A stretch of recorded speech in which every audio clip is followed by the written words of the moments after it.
First of all, congratulations. You made me cry. This was a heart-wrenching viewing experience. And I do want to start, Jessica, I want to start with you because Jennifer is operating under this like pull of like love, duty, maybe perception too. And given the complications of Fernando wanting residency and their relationship, I was just wondering how you kind of interpreted Jennifer's love for him and where she must like limit herself in that journey together.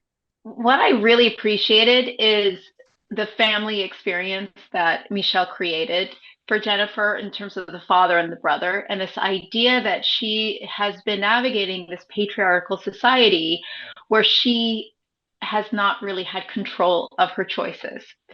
Um, and for her, love is about dominance and submission because that's what she's taught in her family is she kind of has to do what the men in her life tell her to do. So she feels safe in a relationship when she's able to be in control. And she understands love as being dominant and submissive. So to me, it wasn't just like she shows up and she's doing all these crazy things and is cruel. To me, what Michelle wrote is it was really rooted in the history of this character. And it felt very personal, her experience, not to me personally, but it felt deep and personal to Jennifer, the relationship that she had with Fernando. Yeah, I definitely sense that. Michelle, I do want to talk about kind of there's these static shots that happen. I think the first one is when you see the trailer in the opening scene. And then, almost feels like I'm a bystander, like I shouldn't be seeing what's happening. And then the static shots also continue in like some of the more intimate moments between Fernando and Jennifer. And so I was just curious, like, what was your intention? Like, what is the power behind a static shot where it almost feels like as an audience member, it's like, oh, this is so intimate. I shouldn't be in the room, and yet I'm here for a really long time. You know what I mean? I like providing the audience a feeling of reality, of to use less tricks or less of the usual film tricks and just trust the actors that they're gonna do a great job. And Jessica's the best actor in the world, and this act did a fantastic job. He's new and he's as good as Jessica in this film, which is amazing. But I like providing the audience that it all feels real, and it's developing on an effortless way. There's almost no script, and things are happening for real on the screen. And yeah, like you said, every other scene seems to be treated on the same way. Not because it's a emotional scene we cut, to close-ups and use music.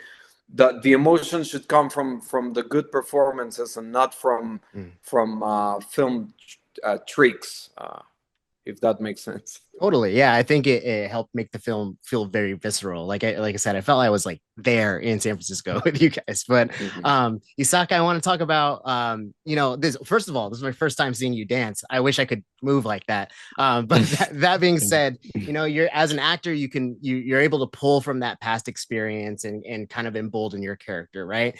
But there's the element of your character that I'm really curious about is his journey, his immigration journey. And I'm just curious, like, who did you talk to? How did you gather insight to like what someone might be going through in their desire to chase their dream to be in America and be a professional in America? My goodness, that's kind of the magic of working with Michel, that he's a very resourceful person and creator as well. And we started actually shooting in the border, and somehow we managed to go inside to the border and to the detention centers and to meet some of the people that had been just rescued at moments earlier. And it was a really tough, really shocking experience. I think that was the first time that I seriously questioned my ability to be able to portray that sort of emptiness that I found in a lot of these eyes that I was encountering. And it made me feel completely inadequate at that point to be able to to portray that on camera, and I just really hoped that I would manage to be able to do it justice to so many stories that happen every single day.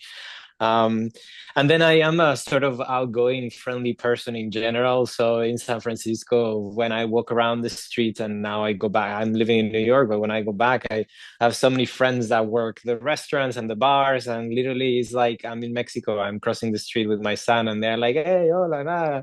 And it's really, really wonderful to be able to learn about their stories, and a lot of them I consider them my friends. And actually, when I go to San Francisco, I stop by to see them, to have lunch with them, and so I've learned a lot about the sacrifices, the lifestyles, their families, newly fathers that will never see their children again, or that work 4 jobs, and it was a really great opportunity to be able to tell these stories in a completely different way, also in a very unexpected way. But that was kind of where I was grabbing onto. Well, you all did a beautiful job. I'm a Bay Area boy originally, so it was really exciting to see San Francisco on film. But I do have to wrap. Congratulations to you all, and thank you for your time today.